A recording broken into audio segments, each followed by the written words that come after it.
Before this episode begins, I'd like to say that I will be heading to DinoCon UK on the 25th and 26th of July in Birmingham. So if you see me wandering around in my podcast t-shirt, come and say hello. I have bookmarks and pin badges to give away as well. I'm really looking forward to it, and I'll see you there. I'm all in. I don't even care if it fundamentally retcons things or ruins things. I'm just like I'm the fan again. I'm a little 8-year-old going in. I absolutely am so excited for this. Hello and welcome back to Road to Rebirth. And we are at the final film of the Jurassic World saga, Jurassic World Dominion, which released in 2022. Billed as the conclusion to the Jurassic franchise, Dominion brought together the old and the new. But did it feel like a true ending, or was it more of a pivot point?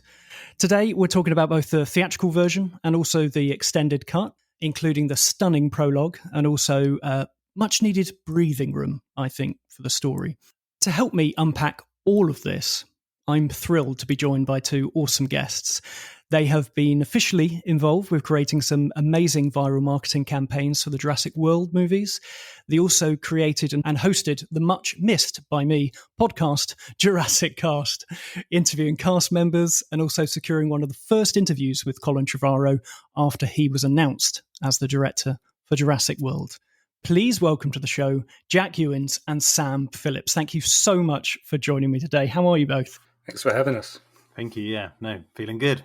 Good. Sam, coming to you first, I was wondering whether you could give me a bit of background about how you and Jack first got together and started everything. Yeah, it was. We're going back a few years now, aren't we? So it's been what, like 8-9 years since we even recorded the last podcast, when we was doing that. But I think the way it came about was I was oblivious to anything Jurassic Park, like in terms of like fan bases and things like that, and online presence, sort of like going back to the late noughties to around about 2010, 2011. I always thought of myself as a Jurassic Park fan, and I thought I was the only one. So, and then I think it come around about the point of, it was the re-release of Jurassic Park in around 2010? 2010, I think. Was it 2011? It was like the digital remaster. Yeah. Actually, around about that time, just before it came out, I don't know why, I rode my bike to work one day, even though I could drive, and I hit the curb, fell off my bike and broke my elbow. I couldn't do anything. I couldn't work. I couldn't do anything. And then, I was just puttering around doing nothing. And then that film came out and I went and watched it, the digital re-release. And I was like, man, I really miss Jurassic Park. And at that time, I was into like the Kevin Smith podcast and things like that. So I was like, you know what? I'm going to record my own podcast about Jurassic Park. And the first episode was just like me just talking all sorts of nonsense. And then I sort of went down this rabbit hole and discovered like there was an online community that was like JP Legacy and all of that back in the day. And I did a few episodes. It was like one every 9 months or something like that. And I think it was like 2 or 3 in. I stumbled across Jack's YouTube channel, or Jack Evans' YouTube channel. That's the ongoing joke, because the whole episode I was calling him Jack Evans. and I think I just reached out to you, didn't I? And I was like, I do this podcast. Would you like to come on it? And I'd listened to it previously, hadn't I? Yeah. Because I looked up, I was going through a bit of a podcast listening phase, and I just looked up to Jurassic Park podcast, and literally the only one I could find outside of like film review podcasts, like Jurassic Park 1993 review or whatever, the only one actually just talking about the franchise as a whole as a fan was Sam's one at the time. Now there's like loads, including this one. So it's like, back in the day, it's just one. Yeah, and that's what I mean. It was way lower quality than anything you see now as well. It was just me, like almost with like a tape recorder and plugging it into like this really old crappy laptop I had. So it was just hearing you say that you thought you were the only Jurassic Park fan. I can remember when I first found the Jurassic Cast podcast. It was I was on my lunch break, and I did exactly that. I just searched Jurassic in like the app, and it came up with it. And I was like, oh my god, there's a Jurassic Park podcast. Oh my, and they're English. I can't believe I can. Yeah, so that was just my way in. It was just such a. I'd kind of seen the on like Dan's JP3 page. I'd sort of read the forums, but I'd never really interacted with anything. But I was, just discovering your podcast was such a great high. Yeah, I think that like finding that point when I searched out was like the second time ever that I'd searched Jurassic Park online. The first time was, I remember being around a friend's house. This was like 96 when the Jurassic Park, the ride was first opening in Universal Hollywood. And we must have spent like 4 hours just downloading this QuickTime video, which was just like a 10-second edit of the ride. Yeah, that's what I mean. I think for me, and I think those like yourself probably listen to the podcast know that I was not a big fan at all of Jurassic Park 3. So kind of I didn't stop liking the series. It just kind of like it was like Toy Story, when Andy puts Woody on the shelf, that was kind of like that for me. Until sort of like that time when I watched the remaster. And Jack, how did you go from being a fan of a series to working on them? Like how did that feel at that moment? It was like a series of moments, really. Well, there wasn't a series of one specific moments. Does that make sense? Yeah. Like, it wasn't one specific moment. It's got a few. It was weird. I remember because me and Tim were doing the website, the Patel Corp one, which was like based on the leak name and all that. And I'm sure listeners, I hope you know what I'm talking about. I'm going to be a bit vague because the story's quite long, but I don't want to go into it all. And Tim had met me through listening to us on the podcast interviewing Colin. So that's how we'd got Colin on the podcast because we'd done the magical sentence of like, come on and talk about Jurassic, no spoilers. We just want to know why you want this job. And that was it. Like, we don't want to talk about like what you're going to do for the film, but like just why Jurassic. But so we're doing making this Patel website, and it was getting, fans were talking about it, and we just thought, it's a fun little project. But I was working at the Empire Cinema in Leicester Square at the time. Mm-hmm. And I got a job there because I wanted a job there, and I eventually got one because that was where all the premieres were. I was anticipating Jurassic Park 4 that had been announced to have its premiere there. Obviously, it never did. You got that job in 2004. I'd have been, even if I didn't get the job, like honestly, I'd have been at that cinema. Like, Jesus, it's a long time planning. Yeah, I just thought, they always have the premieres there because I'd been to the Prometheus premiere, like on the outside, like never been to a movie premiere, and I knew I'm a big Alien fan, so Prometheus was having its premiere there, so I was like, I'll go down there, and that was like crazy, and I thought I need to work in that cinema because if Jurassic Park 4 has its premiere, it's going to be here. Working there and then doing the Patel stuff, I'm sitting there standing at the entrance ripping tickets for people to come in, and my phone buzzes in my pocket, and I look down and I just see this email from this guy called Dylan Bridges, who's Jeff Bridges' nephew. He was head of he's like the head of digital marketing at the time. Right, okay. I think he's like way higher up now. I was like, Dylan Bridges, who's that? And it was like an introduction, and then I read it, and then I put it back in my pocket, and I was like, that can't be real. That's got to be someone like messing. Yeah. Someone's found out we've been working on this website and it's like, right, we'll screw with Jack and Tim, so we'll send them this. And then I kept reading it, and then down at the bottom it had all these like little logos of Universal Amblin and all this sort of stuff, and I was just like, this looks really official. If this is fake, this is a really good fake. But anyway, then I replied, and then he sent me some contact details, and I went back to him, and then I just verified it. I was like, Dylan Bridges, Universal. I found him on, I can't remember, it might have been LinkedIn, but I don't even know if that was around at the time. It was something like that. And I just remember calling my mum after work, just being like, oh my God. Got our foot in the door. I don't know how. He wants to meet. So anyway, that's where it sort of began. And then obviously when we got deeper into the rabbit hole, we met back up with Colin, and then that recircled back round to him coming on our podcast, and he knew me from that, and it was introduced to Tim, and then obviously when we brought Sam on for the Dinosaur Protection Group for Fallen Kingdom, and it was like, bringing it all full circle. So amazing. They must have just been scouring the net for all of these people and just trying to put something together for it. I think it was like it was all Colin. Okay, Colin had an eye for the fandom, and obviously, as many fans out there know, he was very much online, like especially on Twitter.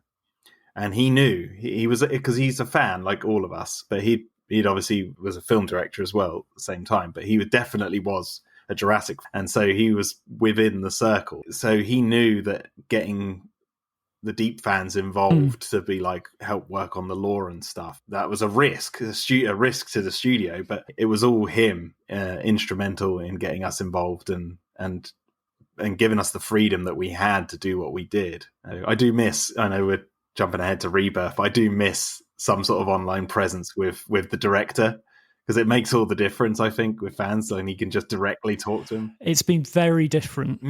Yeah. I mean, we can talk about that. Now, like, what is your excitement levels, both of you, for Rebirth? Now that because I take it, are you involved in any aspect of this film at all? Not at this point, no. Like, honestly, when Colin has gone and on to do other things, they've changed in-house, and we're still in contact with Universal. Like, we have been talking even up to this year about potential stuff for the future and stuff, but nothing's set in stone. I can't say any more than that. No. So it's like, but in terms of Rebirth's marketing, no, we're not involved with that one. I'll let you go, because I want to talk about Rebirth a little bit, but I'll let you. Well, yeah, I mean, it's different. Jack can back me up on this one. It's been a long time since we have been fans.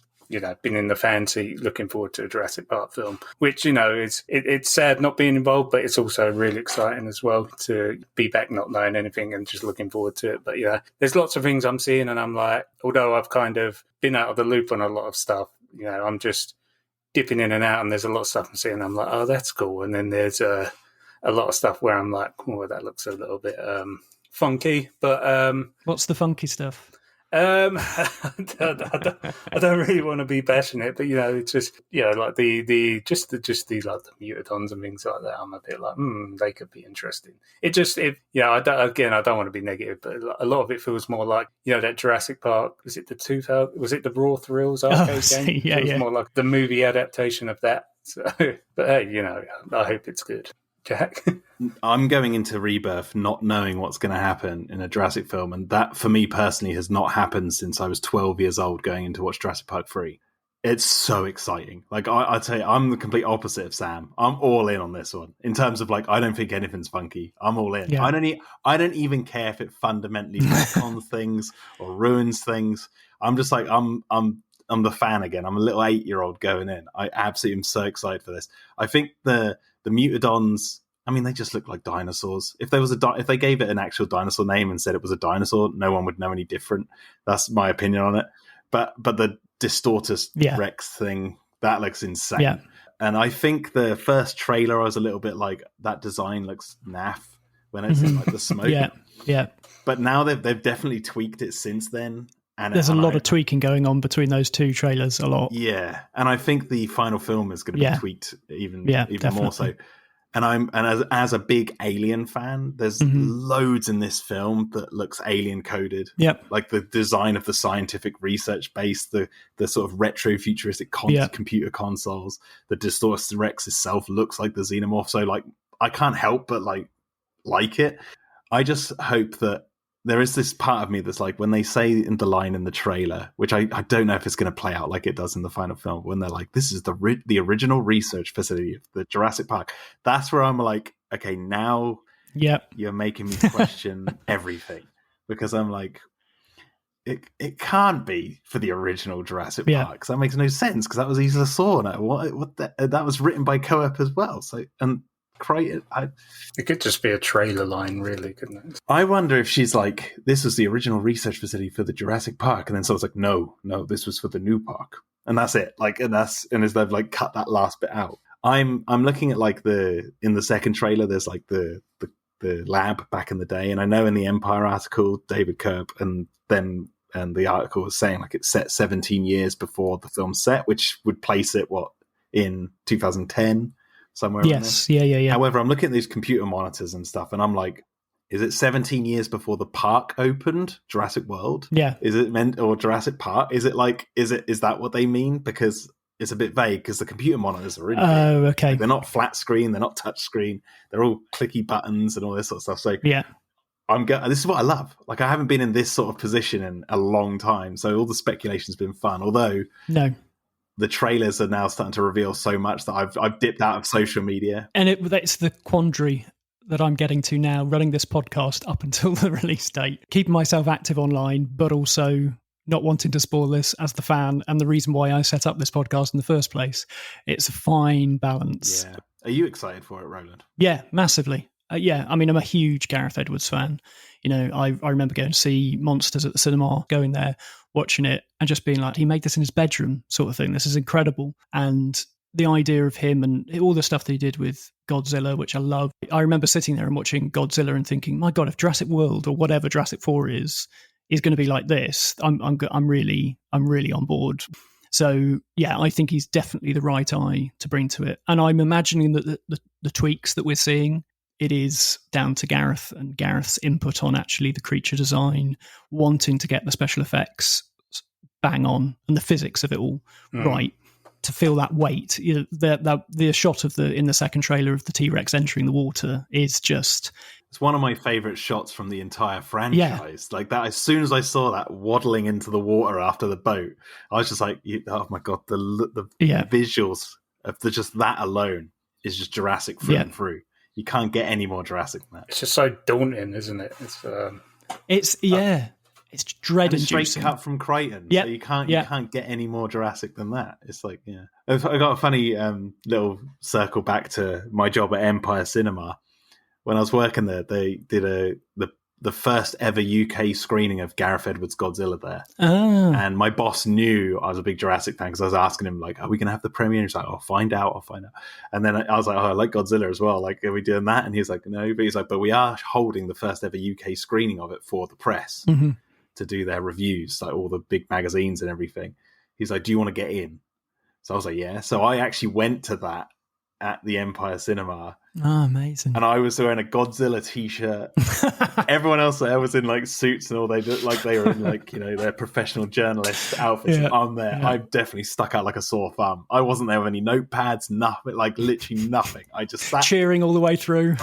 And I watched it and I was like, this film is insanely good. And I was like, my only issue with the film was how dark it was towards the end. And I'm really hoping Gareth Edwards' night scenes in this film are better, and I think because he's shooting on film, it will be. Yeah.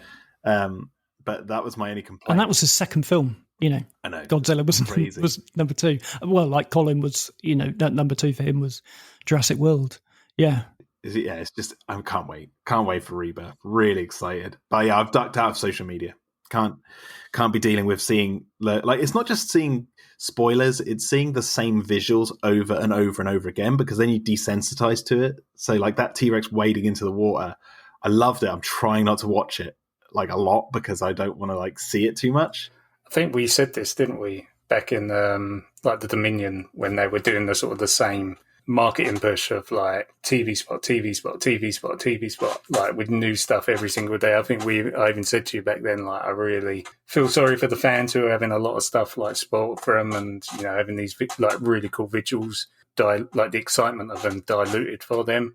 Yeah, I think it's hard for fans to kind of turn off, resist trying to watch all that stuff, because even now I'll see like something pop up on Twitter and I'm like, no.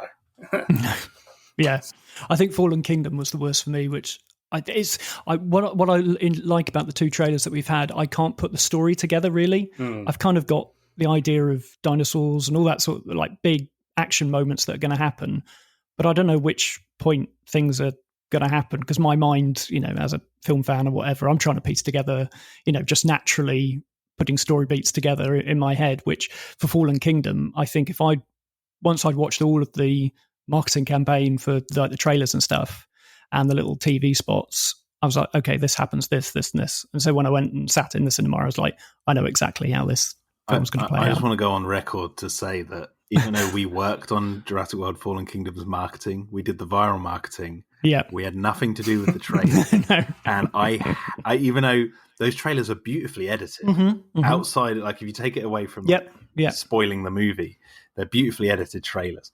But it was like, I was biting my fist, like, what are you doing? Everything. You're showing literally everything. And it was like painful. And I really feel like, and the same in some regards for Dominion, I feel like that by showing so much in the trailers, it preempted people to not enjoy the film as much as they obviously otherwise would have. I think that like some opinions were there was no real surprises, and like when it came to any surprises that were left, they're already taken out of it.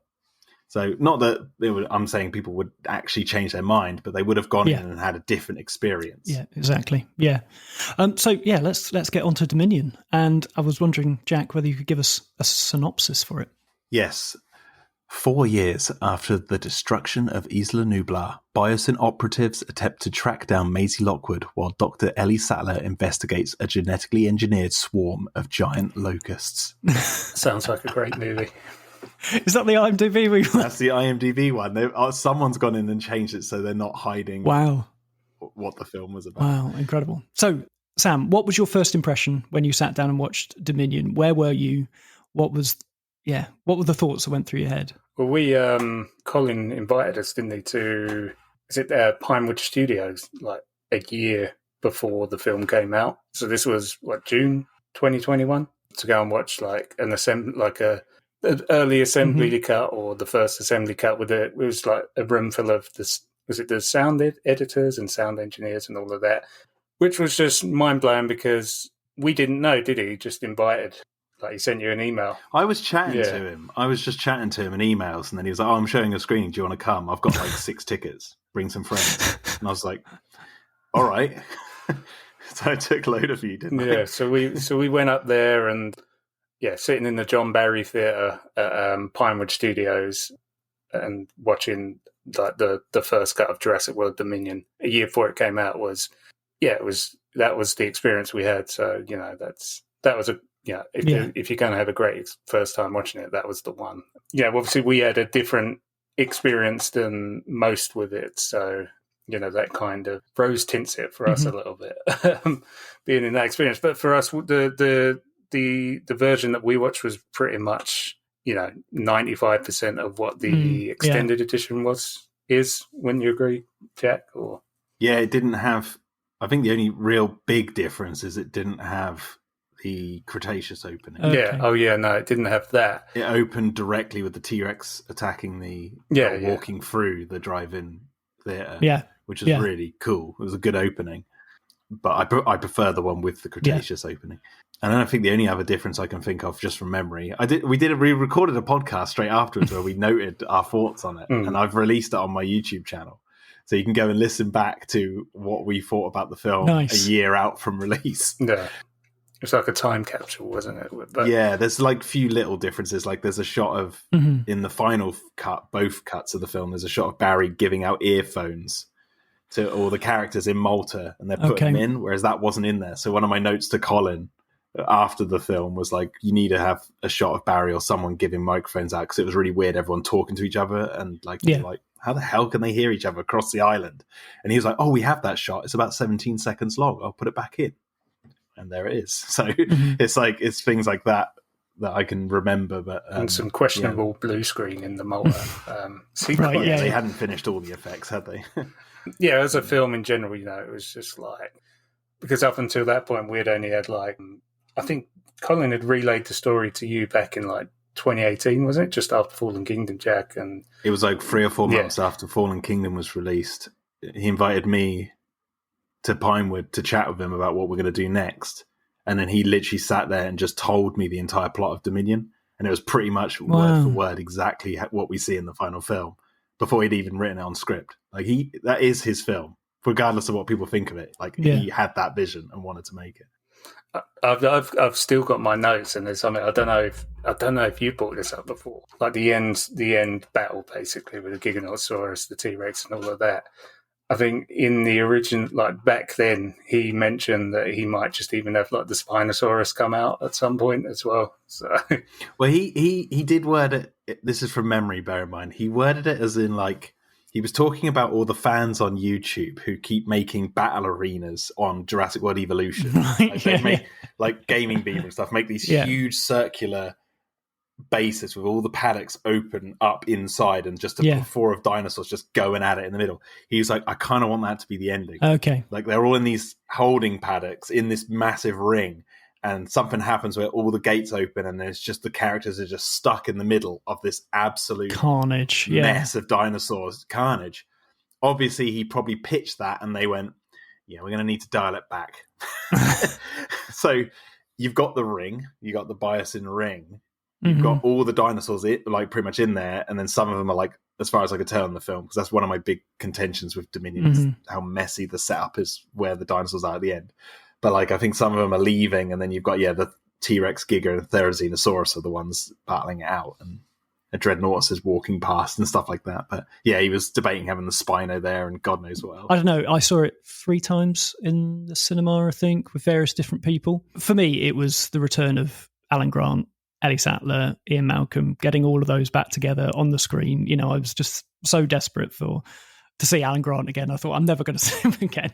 But yeah, so that was amazing. And then when I finally saw the extended cut, I was like, this film makes so much more sense. And I feel like there's a lot more that you could still put in. It feels like it should be 2 films. Do you know whether it was ever going to be 2 pre-COVID? Colin, I know when Colin was telling me the story, like just word of mouth, way back in 2018, he asked me my thoughts on, what do you think about the ideas of it being like a 2-parter? Because he was laying it out. He's like, it's a big story. Yeah. I said, and don't shoot me, I said, I don't like 2-parters because the first part always feels redundant because you're just trying to get to the second half. I was like, I'd rather a story have a start, middle, and end. Yeah. I'd rather a 3-hour film that has a start, middle, and end that I can watch and go and go than a 4-hour extravaganza across 2 movies. I was like, plus I think I debated with him, not debated as in like we were going against him, like talking about where would the cutoff be? Like, where's the point where you end the film? Where's the big climax at the end of part 1 if you're setting up all this other stuff? So I don't know if I personally had that effect on it, but I definitely gave my opinion that I prefer one movie, and I do. I prefer Dominion as one film. However, saying that, I've done a fan edit of Dominion where I split it into 2 films. I don't know if you've heard of this. No, I haven't heard of this, no. So I was watching the film one day and I was like, I wonder if you could make 2 films of this by splitting Alan and Ellie's story and Owen and Claire's. Like, okay. Yeah. Funnily enough, I was watching it for this podcast. I was just like, what would happen if you took out like literally just split? I've done it. If you want to have a copy of it, I've got 2 versions of the film. One's called Jurassic World Dominion first iteration, and then Jurassic World Dominion second iteration. And I think the first one's with Alan and Ellie and Maisie, I think. And then you see a bit of Maisie's story. And then the second one's with Owen and Claire and Maisie, obviously. But both films then, when they both meet up at that one point, when they get, when all the characters meet, that's when the films are exactly the same. So they both do this. But yes, as someone who's like, I don't like 2 movies, I literally made it into 2 movies. I get what you mean. I do like stories to have a beginning, middle, and end, and if you can tell it in one, that's definitely what it is. I just think with the story that we get, that Colin's trying to get across to us, I think particularly around Owen and Maisie's story, a lot of the time the film I just want it to stop for a moment and just linger on some silence between characters, and because there's some big heavy stuff going on between Maisie, and it just doesn't give itself enough time, I think, to really bed those ideas so we get that really strong connection. I think the Ellie and Alan and Ian, to a lesser extent, but at least Ellie and Alan, I think because we've got the Jurassic Park knowledge with us when we're watching it, I think it's easier just to slot into their story a bit quicker. Whereas the moment around the campfire just feels like a really nice moment for the film, and it's over in about like 3 minutes or less than that. I know what you mean. There needs to be like an extra scene because their plot is about Maisie finding out who she is, and Owen and Claire dealing with, trying to be parents. I want a scene like more with Owen and Claire maybe talking. Like, it doesn't have to be much, but just a scene between them. I swear they must have shot stuff in that log cabin, like extra scenes. Yeah. Yeah, I think when I first watched it, I related more to the Owen, Claire, and Maisie storyline to the Alan and Ellie storyline. Like, I was drawn more to that side of the film, to Jack's first iteration. And than the other side. Not that I disliked the Alan and Ellie storyline, but it was just I was more invested at that point in Owen and Claire's storyline. What made me laugh was like I'm the same with you, Sam, but that's because I'm a new parent. So it's like I was. That's where I was. That's you got a personal input in that. But I remember going into Dominion before that came out. In the fan circles, everyone was talking about how you hear the usual thing like, Owen's just Star-Lord. No one takes it seriously. Like the older characters have this more gravitas and yada, yada, yada, yada. And then you watch Dominion and it's the complete opposite. Like Owen and Claire's story is way more subdued and serious in their tone and the way they talk to each other.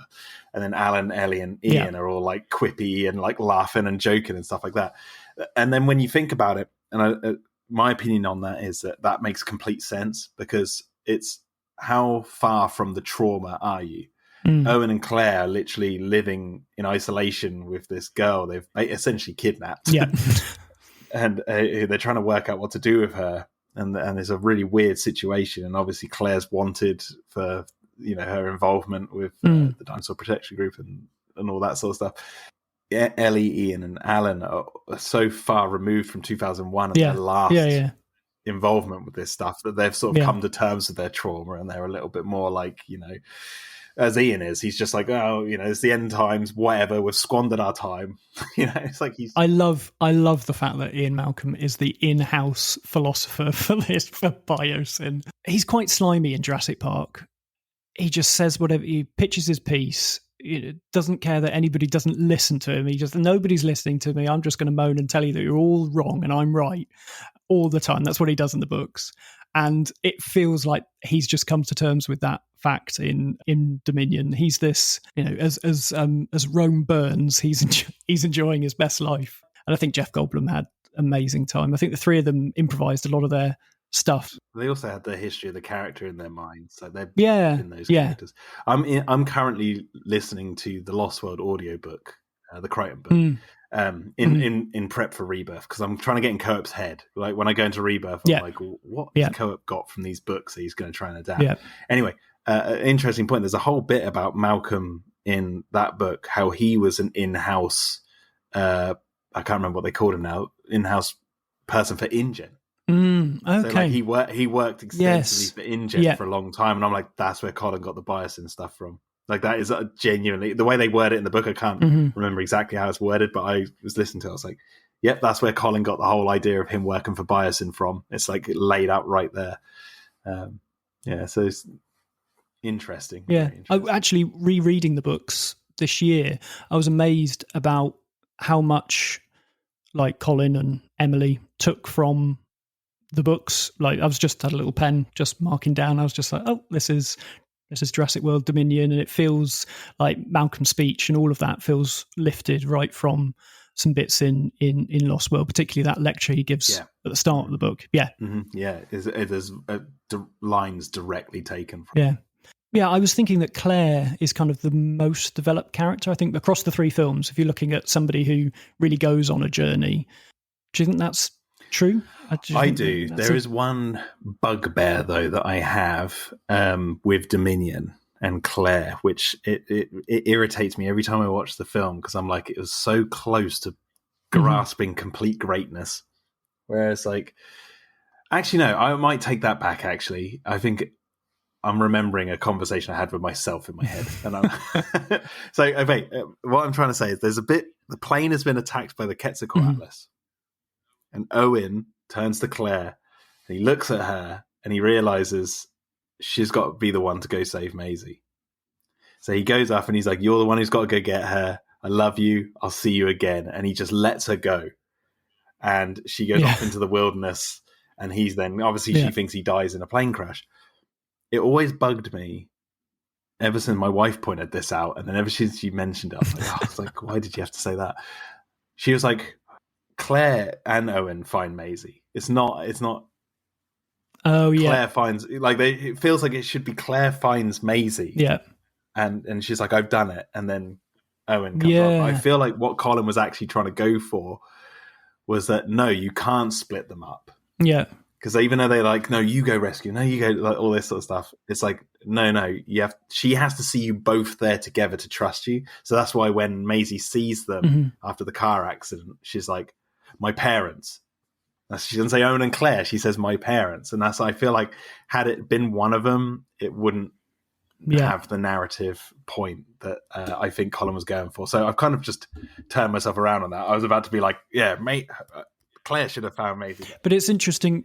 But it is interesting at the start because that campfire sequence, Maisie seems to react to Owen in a better way than she does to Claire. So it feels like they've got more of a relationship to build upon, to actually get started. Maisie and Claire, they need to work a bit better with each other.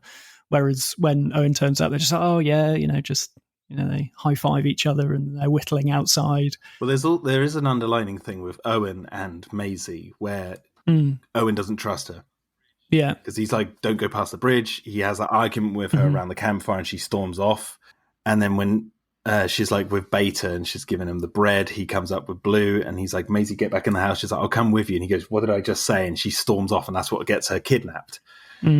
I think it's the moment when they're going to rescue Beta together and she steps forward and does the whole thing. And then Owen gives Grant a look of like, okay, she's doing this. And then they do the trifecta with Beta.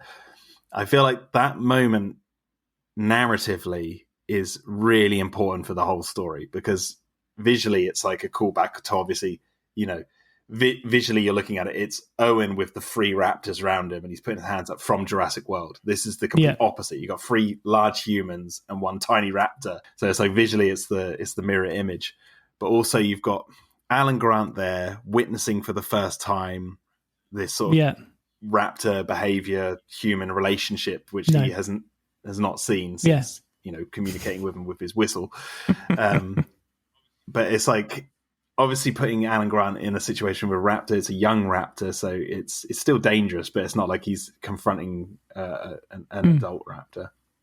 So Grant's a little bit more relaxed. He's dishing out his they go for the fruit, blah blah blah.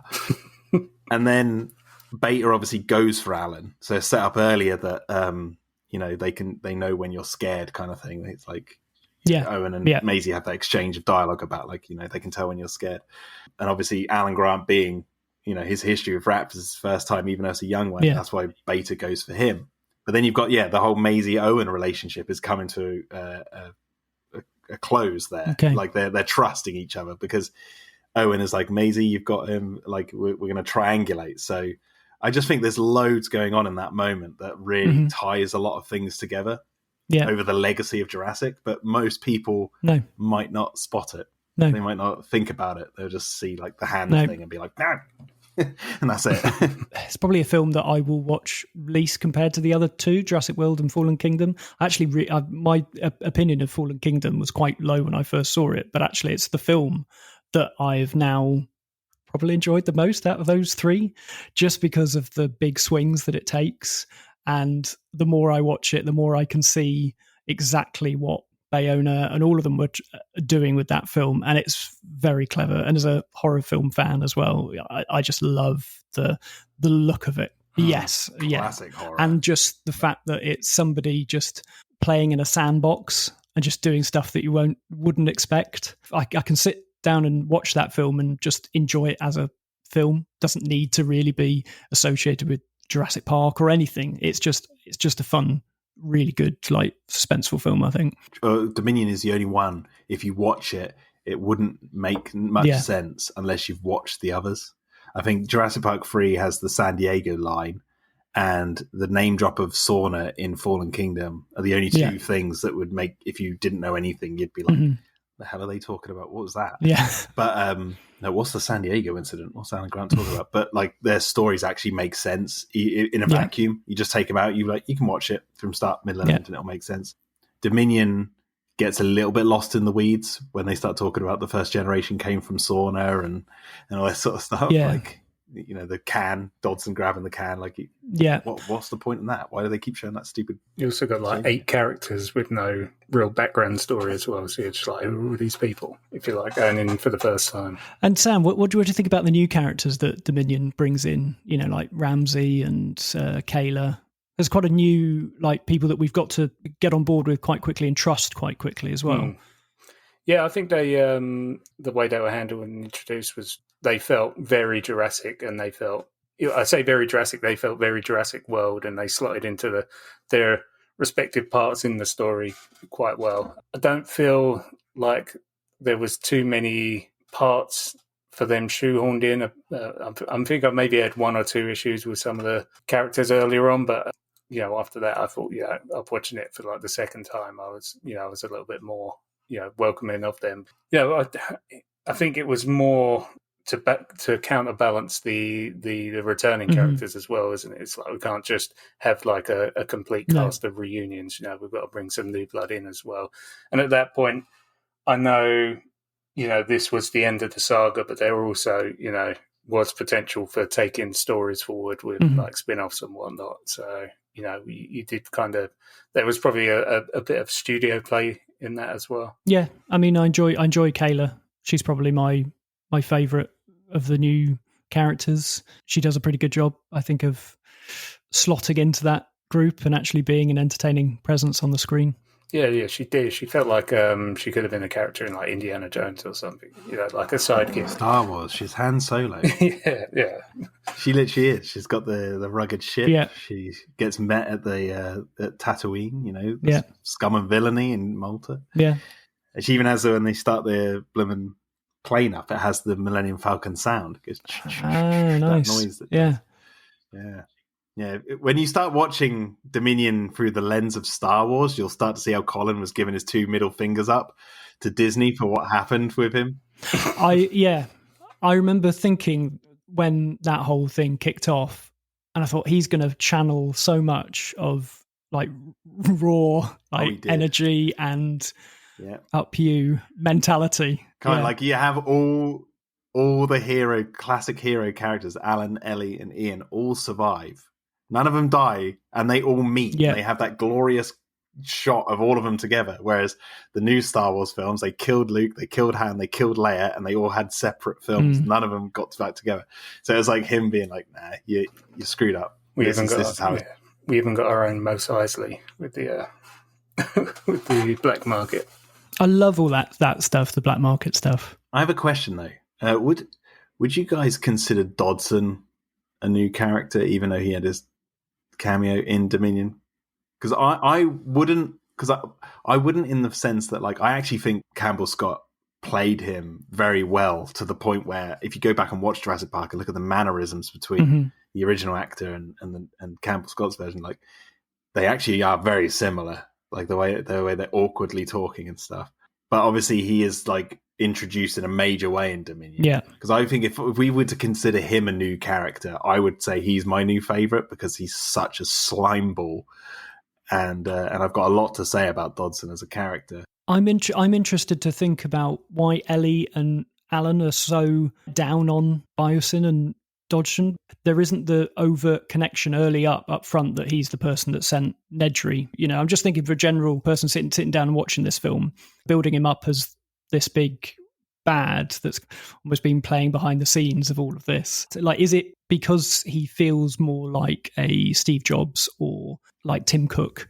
He literally is Tim Cook. Yeah, I know. Yeah. I don't know what Colin was trying to say with that. But no, I know. It's you meant to be really hating on him just because of the way he is in that opening. Now this, I think obviously if we know who he is, yeah. I don't know if you've watched my latest YouTube video on Dominion, where I go into how he's a hollow dragon. Okay. I go into the visual symbolism of Dodson and the Giganotosaurus. They're both connected. They're both hollow dragons. But Dodson is... I'm glad they never had a scene where Alan and Ellie are like, "You were the one who sent." Yes, yeah. It'd be then too on the nose. I like that if knowing what we know as an audience, when Alan and Ellie meet Dodson in the ring of BioSyn headquarters, you see how awkward he is. Yeah, it's like we know why he's acting awkward because he's nervous as hell because he realized who these people are, and now they're in his house.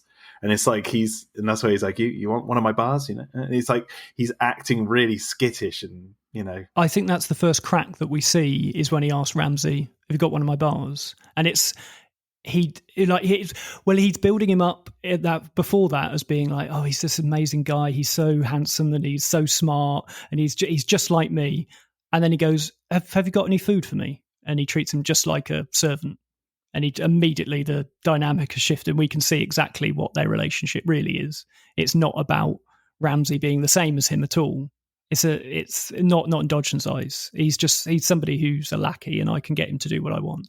And I do like Campbell Scott as Dodgson. I think he is, particularly that first scene that you get to see him in the complex, feels very method. I don't know whether he is a method actor or whether but he feels like he's really going deep on that character. If you watch, there's an interview with Campbell Scott where he's like talking about Dodgson and the role, and he talks about going into the book and reading the book and going into it and stuff. Like, he definitely understood where Crichton was going with the character and how sort of slimy he is. Because, like, obviously everyone, because it's so visceral, everyone knows Eli Mills is Book Dodgson in terms of, like, he literally murders an old man in his bed. Like, he's horrible.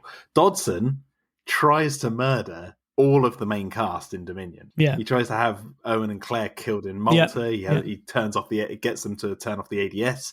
So the Ketz tries to kill him. He stops the train, Hyperloop train. So Alan and Ellie go into the tunnels where he knows people have died because there's a skull in them. Yeah, like he's like he actively tries to kill all the main cast. So he's an attempted murderer, and obviously the skull in the cave lets us believe that there's stuff been going on here. And obviously we know our history with him and Nedry. But the irony is that he's the only one who dies in BioSyn. You know, obviously most Jurassic films, you know, everything goes to pot and there's like carnage everywhere and people are dying. But in Jurassic World Dominion, I think it's a narrative point that, like, Dodgson does all this stuff, tries to get people killed, but he's ironically the only one who bites the dust. Mm-hmm. It's like, for all his effort. Yeah. So yeah, he's his own undoing. So. Yeah. Sam, what maybe is your favourite dinosaur moment or action sequence that we get in Dominion? I think it's definitely the Therizinosaurus moment with Claire. And that was heartbreaking to see in the same way, like, as I was describing earlier with some of the Rebirth marketing and TV spots, is that they revealed that scene, because I think at the point we watched it, we wasn't even aware of anything like that in the film. So seeing that, of course, out of the blue, it was just like mind-blowing. And it was almost like that. It felt like the score was sort of like The Thing, wasn't it? Like the like Jaws-y, The Thing sort of thing. And just, it was just so intense watching it. And I was just like, I love, as with you, I'm a massive horror fan. Yeah, that's a big element of why I love Jurassic World Fallen Kingdom. But that scene was just, I was a kid in a candy shop with that whole scene. And it was just so great.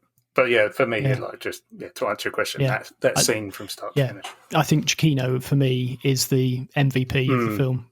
Just amazing. And you can feel that this is potentially for him the last one that he's going to do. And he's been working on Jurassic, since the Lost World PlayStation game. Yeah. And he just goes hell for leather and takes all of I think his scores for Jurassic World are really good, and he reuses them in such fun, inventive ways. It kind of gives those scenes, particularly I was thinking, the cowboy, with the Parasaurolophus and the guitar, the Western guitar.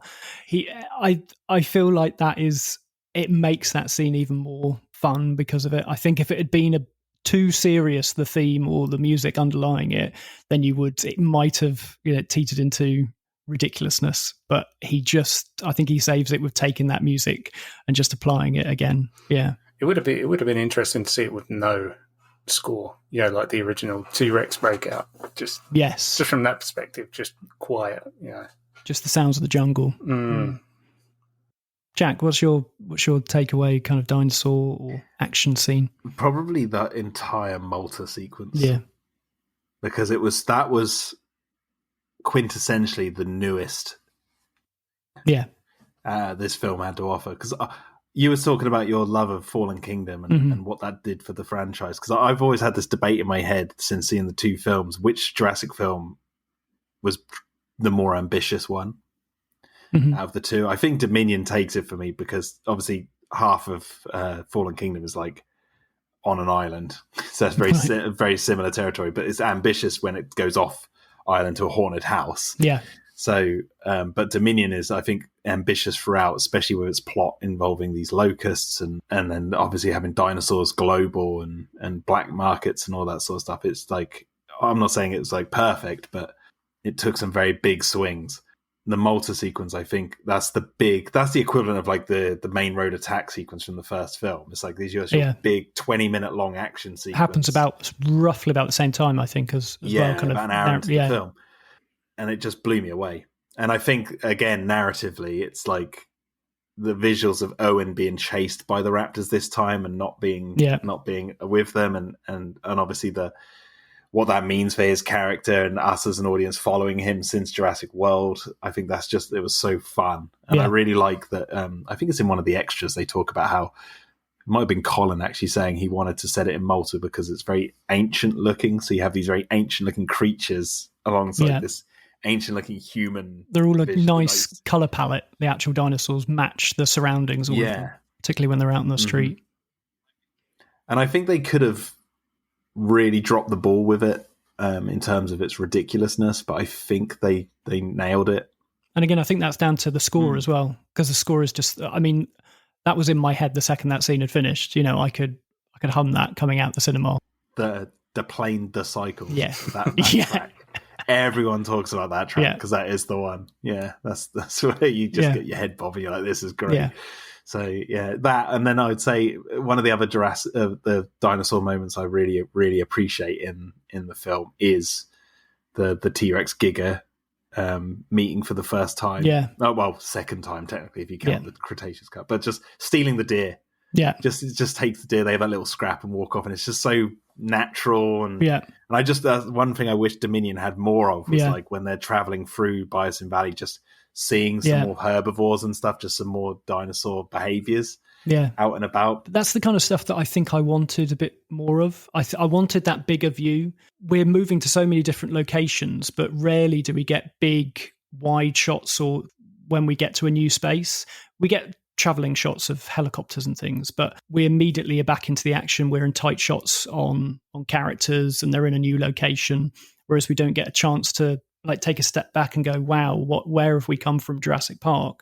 We're just on a tiny island to now that they're just ubiquitous. They're in everybody's lives. And I would have liked a little bit, we got the phone footage at the start when the now this kind of thing, which is meant there to build that story in. But I wanted shots a bit more like the apatosaur scene when it gets out of the snow. I think that's a really good scene for me. And again, no dialogue, hardly any music. There is a 6-minute long YouTube video you can check out that was edited by yours truly. It covers all that sort of stuff. COVID, I'll curse COVID till the end of the days, because had that not happened, those clips probably would have been in the film. Yeah. It's like, come on. No, I'm with you. Yeah, I was going to ask, what was your favourite scene, Ryzen? What's my favourite? Yeah, I think it is the apatosaur scene, actually. Just that, it's very different. Again, no real dialogue needed in that moment. It's all show, don't tell. You get the flare on the back of the truck. It's a nice breathing moment. You can see Maisie interacting with the people, and it was really great. I remember watching that at the cinema and thinking, this feels right. This feels like a good Jurassic moment. And again, it's just animals doing what animals do, which is what I love about Jurassic as well. Do you want to know an interesting detail from that scene that I picked up on my last watch? Yeah, go on. In that moment, no one has their phone cameras out. So all the humans are looking at this giant dinosaur, which normally you'd be like, oh my God, look at this. Colin, they've obviously made the decision to have everyone. No one's got their phones out in the way kind of thing. It's like a way of cementing visually with no words, as you said, that, obviously in real life, people would still be like, oh my God, like thing, but. Yeah. I mean, I literally went to London Zoo the other day and you couldn't move. And everybody's seen a penguin for years. For the narrative purpose, it's like, it doesn't make sense in a reality, but no one has their phones out. As far as I could tell, I was looking, I was like, don't see anyone. And then that's the contrast to Jurassic World, where we first see the T-Rex, and we miss the T-Rex, eating the goat because of all the mobile phones. Mm-hmm. Yeah. Mm-hmm. Do you think the Giganotosaurus is kind of worthy of the big bad of this film in terms of the dinosaurs? I'll let you go first, Sam, because I could talk the hind legs off a horse about this. That's right. That's why I was holding off, because I was like, "Oh, Jack's going to have an answer for this." I mean, it's definitely different to what we've seen previously. You know, it's big, it's slow, and it's menacing, but it's not like the Indominus, it's not like the Indoraptor and things like that. It was a nice change of pace for the big bad of the movie, but yeah, to me, it wasn't. I really don't know. I'm sitting there, I'm thinking of it, and I'm like, I don't know. I know Jack's bursting to say to get his point across, so maybe I'll let you go. On the surface, yeah, the Giganotosaurus is a bit of a dud. It's like, okay, it doesn't eat anyone. It doesn't really do anything unique at all. It's just there. We've been told it's going to be this thing, but it turned out to be another thing, and it's just like, what is it? What's the point? Yeah, I like to dig really deep, and maybe I make stuff up. I don't know. But when I was doing research for my previous video about how they're hollow dragons, I think I've unearthed something to do with the Giga. I think the whole narrative point of the Giga is that it's sort of like an anti-Indominus. Right. It's like the Indominus was hyper intelligent, super fast, killed loads of people, all this and the other. The Giganotosaurus is just this sort of slow, lumbering animal, which doesn't come across as particularly smart. It guards the dominion of BioSyn, right? Right, yeah. And what is BioSyn? So you have to go into the question, what is BioSyn? Well, BioSyn's a company that has built itself up by stealing other people's work. Ramsey mentions it. The first generation came from Sauna, so not their own dinosaurs. We know he stole the embryos from the can, because we see he has the can. In the extended version of the film, there's that whole scene where Dodson even says, I've got all this decades of stuff I've collected. So you're like, okay, so nothing here, for all its grandeur.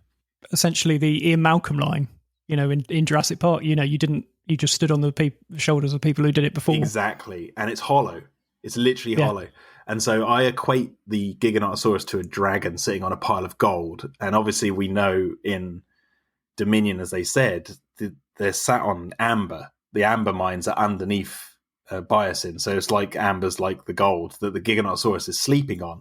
But a lot of iconography to do with dragons is they sleep on massive piles of gold. The first time we see the Giga outside of the Cretaceous scene, or even in the Cretaceous scene, it's sleeping. Like the first time you see it, it's just sleeping. That's all it's doing. And like Dodson himself, it's like the Giga is all bark, like all gusto, like got all this sort of stuff, but really nothing to it. And it's I think that's the narrative point of it. It's meant to be like this: I'm the big bad, I'm here, and then it's like, no, you're a false king. You're not the real deal. You're fake, and that's why then the T-Rex can overthrow it with the Therizinosaurus's help, which Colin had previously done in Jurassic World with the T-Rex fighting the Indominus. Yeah, the Moser is the thing that takes it out. So I find it interesting that in both of Colin's movies, he's had the actually really cool new creature be the thing that actually kills the big bad.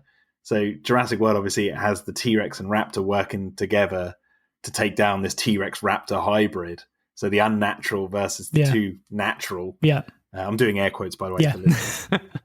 The natural dinosaurs taken out, but it's actually the Mosasaurus which comes and finally takes it down. It's like, that's the new thing that isn't, old. Or nostalgia bait. It's the new thing that actually takes it out. And the same goes for Jurassic World Dominion. It's the Therizinosaurus that takes out the Giga. And that thing must have been terrified. Like it's blind. It didn't know it had a huge Giga on its hands. It's like, what the hell are you doing to me? Yeah, like But I think the Giga, I like it. I really like it. Because they even have it breathe fire. Like that's what got me thinking about it. I was like, why do they have it breathing fire? It's right, really weird. okay. And then I sort of went down this rabbit hole in my head, and I think, and I've laid this all out in my latest video, I genuinely think I've unearthed that what Colin was going for with it. It's this, all hollow dragon. I think you need to do like an audio commentary track for Dominion. I have done, but this was before I came across all this sort of stuff. Nice, yeah. I want the ability to pause it and then you pop up and say those things. I love this sort of stuff. It's like in Fallen Kingdom, I did a whole video about the set decoration Mm-hmm. Like the rooms in all Lockwood's houses, every room you see the characters in, the wallpaper actually matches their character motivations. Obviously, if you didn't have the trailers, you wouldn't have had it spoiled. But like you go into Mills's office when he's like recruiting Claire, and like it has all these like hexagonal black and white patterns all on the wall, and they look like scales of a snake. And obviously, he's going to betray him. He's a snake. He's literally the snake, going, Eve, have this apple kind of thing. And it's like he's the embodiment of a snake. The scales also look like the Endoraptor scales. And he's also two-faced. He's like shows his happy side to everyone, and then he's evil. Like there's this one shot where he's like he's on the phone to Wheatley, and Maisie comes and he goes, "Not now!" like that. And he like yells at her, and then he goes, "Sorry, Maisie," blah, blah. And it's like that's literally the white and black on the room that's around him. Like the set decoration is it telling the audience this is who he is, even though. Obviously, if you think about the lore, that's technically Lockwood's office, but you never see Lockwood in it. You only see Mills in it. Lockwood has like a fountain with two birds that are like identical to each other. So there's like Maisie and Charlotte, and they're sprouting out life and all that. And then in Maisie's room, she has loads of caged birds and butterflies and stuff on her wallpaper. And it's like the set decoration is informing you what is going on with the characters. So I notice this kind of thing, and then I just go on these massive like rabbit holes. But the thing is, I could be talking out my ass sometimes. So, like, if I'll be the first to admit it. If someone goes no, and prove it wrong, I'm like, okay, I've gone down the rabbit hole. I saw something that wasn't there. It's because I watched like YouTube analysis of Stanley Kubrick movies, and Spielberg obviously being a very good friend of Stanley Kubrick. Yeah. There's lots of things in these movies that they make, and it's coded when they make the movies, where they're like, we're going to do this because it will say this narratively. But we won't, it's not like we won't tell anyone. It's just no one ever thinks to mention it. And a lot of people out there, and I mean a lot of people out there, will just write off movies. They'll just be like, oh yeah, no, that's just this rubbish. And they just won't even think about it again. Whereas obviously being Jurassic obsessed helps. But like I've watched Dominion more times than I can count. And every time I watch it, I spot something new. And I'm like, that has to have some sort of meaning behind it. It has to. Why else would they do it? Like it can't just be frivolous. So like I said, with the Giga breathing fire, I was like, oh, that's definitely George and the Dragon. With Ian with the spear, he literally looks like the George and the Dragon iconography. When you look at all that on tapestries and stuff, is exactly the same. They're always like spearing the dragon in the mouth as well in these old drawings, and that's exactly what he does. So I'm like, okay, that's George and the Dragon. That's obvious. That's a really obvious one. And then I'm like, but how deep does that go? Like the dragon. And I know Colin does like this sort of stuff, because if you watch Fallen Kingdom and just how insanely rich that film is when it comes to its reversal of the biblical stories of Genesis, it's like, it's mad. And it's like, they do their research. They genuinely do. But anyway, I'll stop my rant there. So the film came out, and it did have a bit of a backlash in terms of the fans, potentially, critics weren't up on it either. Are there any reasons why you think that would be? Do you think if it wasn't for COVID, do you think the studio would have gambled a little bit more on the extended cut? And therefore, the general consensus around the extended cut is it's a much better film. And as you said, it makes a lot more sense. Do you think that would have been much better received critically, possibly financially, and we could have been looking at a different outcome, a different Jurassic Park 7, basically? Yeah. I think COVID has a huge part to play in this, and that's the reason why Dominion's often quoted as being the most expensive film ever made, and it's because it was the first out of the gates for COVID when it came back into production. And I think a lot of the filming for it would have changed if it hadn't have had to deal with COVID.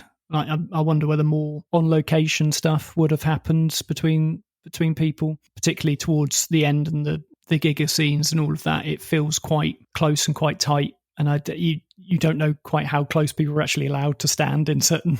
It feels a little bit manufactured, the distances. I don't know. I think it would have been a very different feel and sense of the film had it not had to deal with the actual production of COVID. I will say, like Jurassic Park is known for its special effects. The first one, it's quintessential. That was the turning point in the entire world of digital effects. And then Jurassic has always been known for pushing the boundaries of effects. I've always thought that the greatest effect that Dominion gets across is Chris Pratt was never in Malta. He never went. And there's only like maybe one shot of him on a roof where if you look closely enough, you can be like, yeah, that's a green screen. Right. The rest of it is like on the bike, they're on sets and stuff when they're in the boathouse and stuff. But I genuinely think that's one of the greatest effects in the movie going, is the fact that he's not there, but they convince you completely that he is there. Yeah. And and they sell it. So in that regards, I think COVID didn't have an effect on them in that specific example. Yeah. What do you think the lasting legacy of this film? Do you think you want to see stories picked up from Dominion laid down? I've written one, but I can't say. I've written one that I really want to tell one day. Nice. Yeah. I think there's a lot they could have done with what they've set up. Yeah. And I'm interested in what Rebirth's going to do. I'm very interested in what Rebirth's doing, knowing that Coep spent several weeks helping to write Dominion's script. Yes. Really makes me go, okay, well then what did he, because he knew, because he was writing Rebirth sort of around the same time. He started penning ideas for it. So they do work in tandem. They should hopefully work in tandem in setting up. Because obviously Jurassic World Rebirth's called Jurassic World Rebirth. So I'm guessing the dinosaurs being global aren't all contained. Mm-hmm. There's still going to be some things out there. They're not just going to completely kill off all global dinosaurs and be like, no, they're only on this one island again. That would be ridiculous. So if they do that, then oh my god, like what are you doing?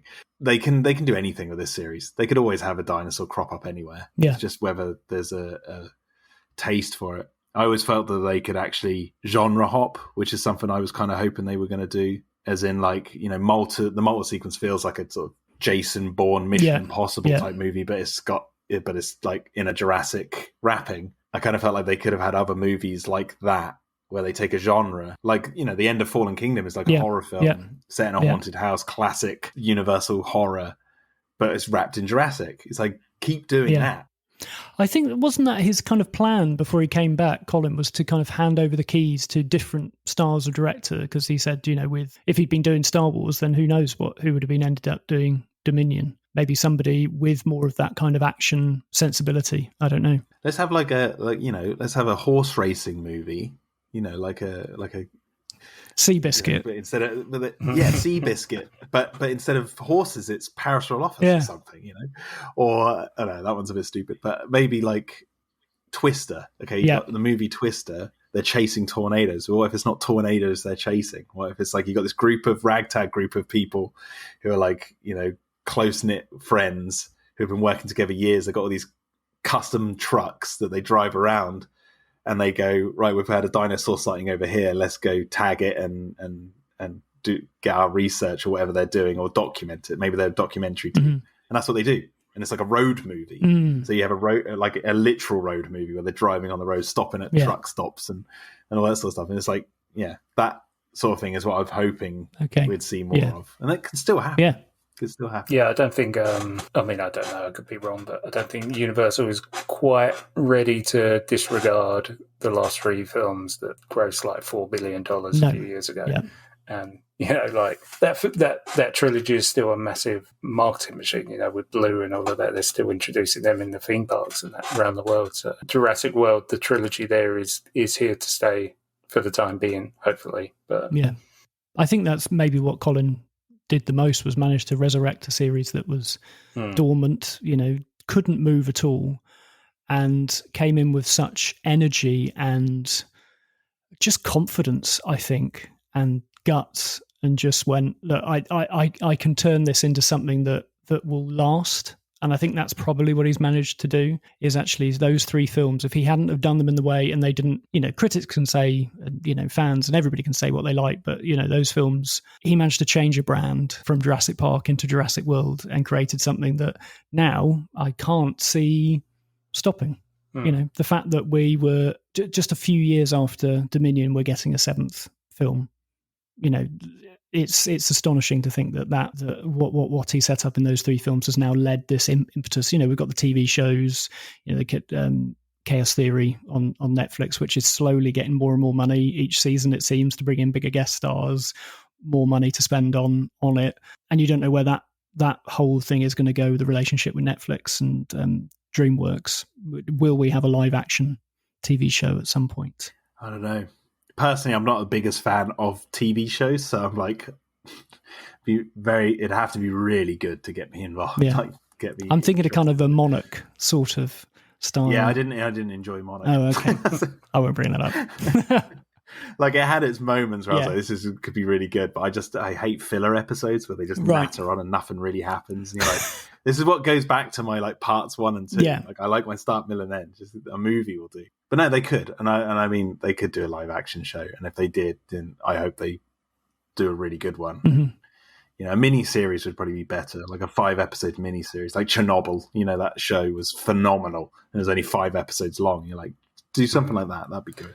Yeah, I think like a live action series, you're at a real risk of getting franchise fatigue really quick. Like, I know a lot of people feel that with the Star Wars ones. So. Yeah.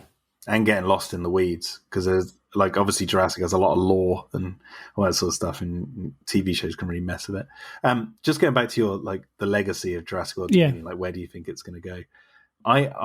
This is obviously wishful thinking as well, as it's like a hope of mine. I hope that over the years people will go back to it and watch it, and the further away they get from their hang-ups they had with it and the emotions they had attached to watching it for the first time, I hope that that dissipates, and when they can watch it with fresh eyes and be like, okay, I'm going to take it on its own sort of terms and see what it has to say, and maybe open up to what the storyline was trying to go for. Because I know one of the big things that I think people got hung up on was, obviously, Fallen Kingdom was setting up dinosaurs being global.